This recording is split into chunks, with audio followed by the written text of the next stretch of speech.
कि अमेरिका का अगला प्रेसिडेंट कौन होगा, ये अब से कुछ घंटों में तय हो जाएगा।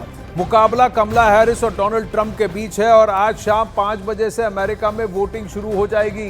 इनफैक्ट अमेरिका में कई लोग हैं, कई सारे प्रांतों में कई लोग वोटिंग कर चुके हैं, लेकिन वोटिंग की पूरी प्रक्रिया प्रबल रूप से आज शाम को 5 बजे से शुरू हो जाएगी।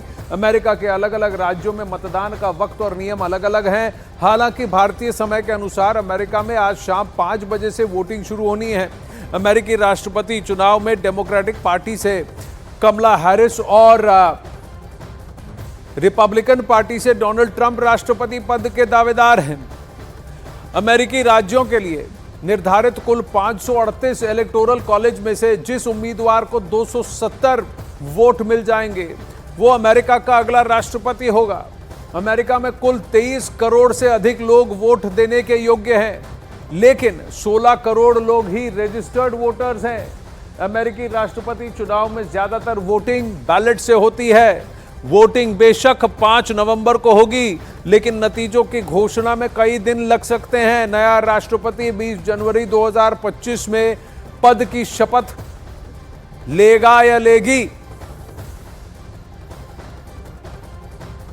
अब ये इस बार मुकाबला कांटे की टक्कर का बताया जा रहा है, पर ओपिनियन पोल्स, अलग अलग ओपिनियन पोल्स, अलग अलग प्रेडिक्टर्स अलग अलग रिजल्ट कॉल करने की बात कर रहे हैं। लेकिन कहा जाता है कि कमला हैरिस का पलड़ा बस 2-3% से डोनाल्ड ट्रंप के बनिस्बत भारी है। अब कौन इसमें जीतेगा, अब ये तो यूएस की जनता बताएगी, लेकिन इसके कई सारे मायने भारत के लिए हो सकते हैं। अमेरिका में राष्ट्रपति का चुनाव 4 अलग अलग चरण में होता है, इसलिए शुरुआत होती है दोनों पार्टियों के अपने उम्मीदवारों के ही चुनाव से। पहले चरण का फैसला जो पहला फेज है प्राइमरी कहलाता है। ये देखिए, अब यहां लिखा है प्राइमरी, जहां पार्टी सदस्य अपना सर्वश्रेष्ठ प्रतिनिधि चुनते हैं। तो ये लोग आपस में ही अपने अंदर ही इसमें थोड़ी सी टसल होती है, एक दूसरे के ऊपर अपनी दावेदारी ठोकते हैं और फाइनली सपोर्ट गैदर करते हैं। इसमें पार्टी के जो सदस्य हैं वो अपना सबसे बेस्ट प्रतिनिधि चुनते हैं। अब इसमें अगला चरण होता है कॉकस, जिसमें मतदान के जरिए पार्टी अपना उम्मीदवार तय करती है। यानी जितने भी डेमोक्रेटिक सपोर्टर्स हैं या रिपब्लिकन सपोर्टर्स हैं वो सब अपने उम्मीदवारों के और चेहरों को वोट करते हैं और फिर देखा जाता है कि कॉकस जो है वो किसको समर्थन दे रहा है, यानी वोटर के मन में कौन सबसे इंपॉर्टेंट है। तो प्राइमरी और कॉकस के बाद दूसरे चरण को राष्ट्रीय सम्मेलन कहते हैं। इसमें जो है राष्ट्रपति के उम्मीदवार अपने साथ उपराष्ट्रपति पद के उम्मीदवार को चुनते हैं। तो ये अलग लेवल, ये दूसरा चरण है जो कि राष्ट्रीय सम्मेलन।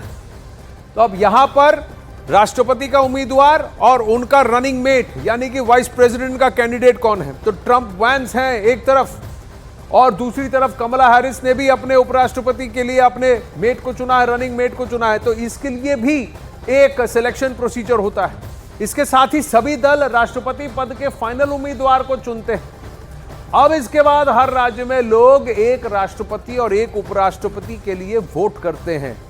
एक ऐसे ग्रुप के लिए वोटिंग होती है जिसे इलेक्टोरेट कहते हैं। चौथे चरण में हर राज्य को एक निश्चित संख्या में इलेक्टर्स मिलते हैं। संसद में राज्य के प्रतिनिधित्व के आधार पर मिलते हैं इलेक्टर्स। आम चुनाव के बाद इलेक्टर्स वोट डालते हैं। आधे से ज्यादा वोट पाने वाला उम्मीदवार जीतता है। तो भले ही 2 पार्टी सिस्टम है, लेकिन काफी कॉम्प्लेक्स सिस्टम है।